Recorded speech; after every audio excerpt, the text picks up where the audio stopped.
Í þætti kvöldsins höldum við áfram umfjöllun okkar þann kostnað sem fylgir því að veikjast af krabbameini hér á Íslandi og heyrum meðal annars í sjúklingi sem hefur þurft að greiða 500.000 á 6 mánuðum. Jón Þór Guðbjörnsson greindist með illkynja æxli milli lunga og hjarta í október í fyrra og fór strax í lyfjameðferð. Nú, 6 mánuðum síðar hefur Jón Þór greitt rúma 500.000 fyrir þjónustun í heilbrigðiskerfinu, lyfjakostnað og ferðakostnað vegna veikindana. Vinur og vandamenn fjölskyldunar stóðu fyrir fjársöfnun sem gerðu þeim kleift að komast í gegnum þetta erfiða verkefni sem þó enn ekki lokið. Og eiginmaður Vilborgar Davíðsdóttur rithöfundar greindist með æxli við heila þegar þau bjuggu í Skotlandi. Hann fór strax í aðgerð og gekkst undir lyfjameðferð. Kostnaður þeirra við læknismeðferðina í Skotlandi var engin, þau borguðu ekki 1 penni, en útgjöldin hófust leið og þau komu heim til Íslands. Jóhannes K. Kristjánsson og Benedikt Ketilsson taka nú við. Jón Þór Guðbjörnsson greindist með krabbamein í október í fyrra. Strax í kjölfarið gekkst hann undir stranga lyfjameðferð. Hann er alltaf búin að vera rosalega mikið veikur og þeir segja það að lyfjagjöfin hans náttúrulega er það sem hann er að fá 1 degi, það sem aðrir er að fara á kannski viku, 2 vikum. Hann er búin að vera að fara 5 daga vikunar. Hann er alltaf orðið mjög veikur eftir lyfjagjöfinnar. Varstu mikið að hugsa peninga hliðina á þessu ljósum? Já, auðvitað. Hann ætla ekki annað hægt, einhvern veginn verður maður að lífa af. Hann hafði mjög miklar áhyggjur og það var rosalega erfitt að horfa upp á hann líka. Hann er mjög krefjandi í námi og þetta er kennt mjög hratt upp á keili. Og hann barði svo mikið í því. Hann satt í lyfjagjöfinni, verið að dæla inn í öllum þessum lítrum af efnum og öllu og hann var með tölvun í fanginu. Hann sagði alltaf að hann gæti ekki annað, heldur hann klárað. Hann yrði að klára því að annars gætu við ekkert haldið áfram. Og þá var hann að hugsa peninga? Já, því að hann hefði alveg getað stoppað í námi, haldið svo áfram síðar, skilur við. Það hefði ekki komið á sök, hann hvort búinn að hægja á sér þannig að hann þarf að vera jafn lengi. Þannig að það hefði hjálpað hann rosalega mikið að leggja bara námi til hliðar og bara hugsa veikindin, Það var eiginlega ekkert annað í boði heldur en að ná skólanum af því að þetta var eina sem var að halda fjölskyldunni uppi, það var að ná skólanum og fá námslánin. Það er eina sem er í boði fyrir námsmenn, það er engin hjálp eða neitt. Ef ég hefði fallið í öllu þá hefði ég getað fengið lágmarks námslán, ég veit ekki hvað hvort sé helmingur af venjulegu, en þegar útgjöldin er búin að tvöfaldast þá gerir það voða lítið að fá helminginn.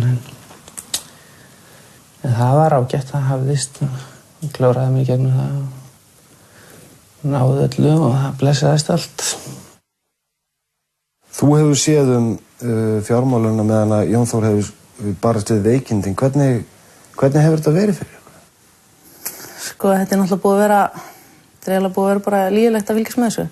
Það var þannig að maður hélt rosalega vel utan þetta fyrst og alveg bara búin að kaupa möppu og sett allt inn í og svo var þetta þannig að maður sett bara reikningana hér og þar. Þetta var bara, maður vildi eiginlega ekki orðið horfa á hann og bunka, maður vildi ekki orðið horfa á þessar upphæðir, skilur. Og maður skildi aldrei í því að, eins og bara vísakortið var búið að duga alltaf bara vel og aldrei farið yfir heimild eða eitthvað.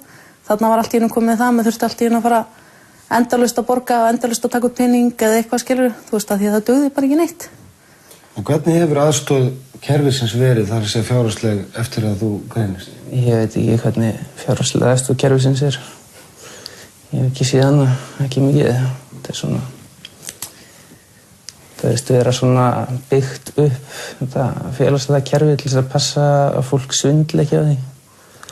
Þannig að fólk sem þarf aðstoð, þegar maður er veikur þá er maður hvorki þrek eða einhvern veginn geð í sér til þess að vera að sækja mikið í þetta.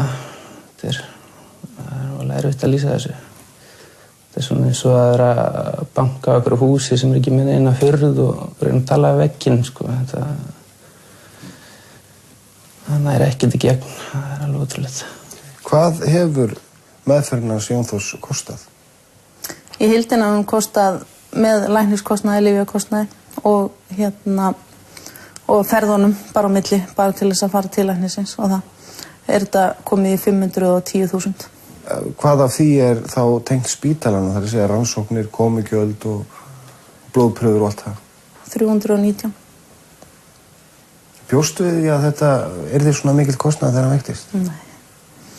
Ég bjóst einhvern veginn aldrei við því að maður sem að maður kannski bjóst við því að þurfa að borga myndatökur og eitthvað svoleiðis en ég hélt alltaf að væri þannig þegar þú væri svona mikið veikur þá væri skráður innlagður eða eitthvað svoleiðis þetta væri einhvern veginn að þú þyrftir ekkert að borga. Þú veist, að koma til þess að láta dæla í sig lyfi og þurfa að borga einhverja 1000 kalla fyrir það og fara svo kemur maður inn og hjúkan tekur blóð, þú veist, til að vita hvort það megi fá lyfin og svo fær maður allt í einu reikning fyrir blóðpröfunni líka. Ég mæli ekki með því fyrir nokkurn mann að vera veikur hérna á Íslandi nema að eiga góða vini og góða að. Það var settur upp svona söfnunarreikningur fyrir okkur og það er alveg bjargað okkur. Segir Jón Þór en hann vill sérstaklega taka fram að gagnrýni hans snúist ekki að starfsfólki í spítalana. Kerfinu sjálfu sé að kenna. Hvað tekur við hjá þér núna? Það er bara að ná upp þreki og endurhæfing og sjúkaraþjálfun og eitthvað svona. Og svo er bara myndatökur reglulega til að sjá hvort eitthvað koma aftur. Mér finnst þetta svo óréttlátt. Mér finnst þetta svo sérstakt að fólk þurfa að borga svona mikið. Að ég hef svona látið heyra ansi vel í mér hér og þar þú veist, og sagt frá þessu og maður hefur stundum fengið svona eins og fólk halda að maður sé bara væl út af peningaleysi eða eitthvað svoleiðis. En mér finnst þetta miklu verðugur að breyta þessu heldur en að ég sé að kalla hjálp, Áður nú veikir, hvernig hélstu að kerfið myndi taka móti til þeim sem að greinast með krabbamein? Já, ég hélt það að þá þyrfti maður ekki að hafa áhyggjur af svona hlutum, Ég held að þá verið bara séð hann með alla þessa peninga sem maður borgar í skatta og gjöld og hvað þetta allt heitir. Hvartlaði ekki að mér að þetta væri svona megin gallakerfi. Hvernig sér þið fram á ykkar líf svona fjárhagslega næstu mánuðin og misserin? Það er bara allt í góðu með það núna. Það blessaðist allt þessari söfnun og svona ýmsu. Þannig að það sleppur. En já, eins og ég segi, það er ekki þessum sköttum sem ég er búinn að borga að þakka allavega. Það er nokkuð ljóst. Björgvin Ingimarsson, eiginmaður Vilborgar Davíðsdóttur rithöfundar, fékk flogaveikiskast sumarið 2006. Þá bjuggu þau í Skotlandi. Nokkra mánuði eftir það, þá er hann sendur í segulómunar myndatöku og þá kemur heilaæxli í ljós. Og það gerist í október 2006. Í janúar fer hann í stóra skurðagerð, heilaskurðagerð, þar sem helmingurinn af æxlinu er tekinn og 6 vikum eftir það, þá fer hann í fulla geislameðferð. Og hún gengur mjög vel.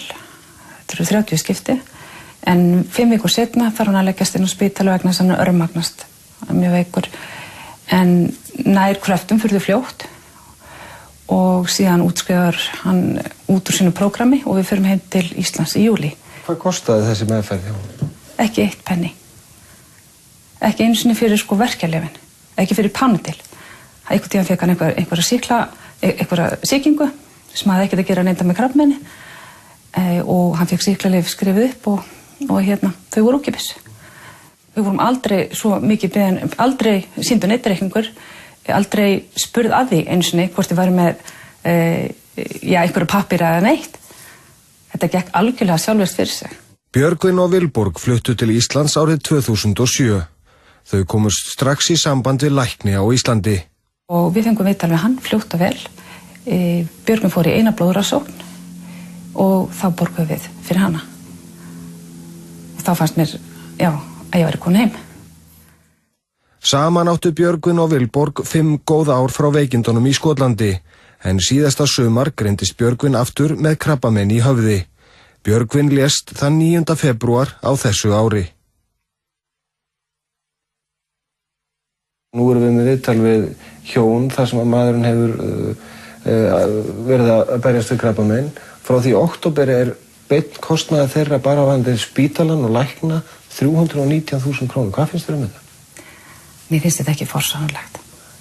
Mér finnst það alveg skelfilegt að fólk sem með lífsógnandi sjúkdóm skuli þurfa að hafa áhyggjur af fjárhagnum þar fyrir utan. Og við veitum þetta ekkert þetta fyrir við komum inn hérna heim og við komum inn hérna krabbameinsheim af svo miklum þunga og svo miklu, það svo skyntilegt áfall þegar ástvinniðin greinist með svona alvarlegan sjúkdóm að þurfa að átta sig á þessu kerfi. Ég held að hljóta fyrir að gera þetta einfaldar. Krabbameinslæknar eru ekkert mjög margir á Íslandi og þeir eru undir miklu vinnuánlegi og eru að vinna gríðarlega gott starf. Og mér finnst það sóun að þeirra dýrmæta tíma að standi því að vera að senda vottor, þvers og kruss og umsóknur lyfjaskírteini fyrir sitt fólk. Þeir eiga að nýta tíman sinni í það sem þeir eru menntaði til. Kerfið á bara að gjöra svolítið sjá það, að það sé hægt.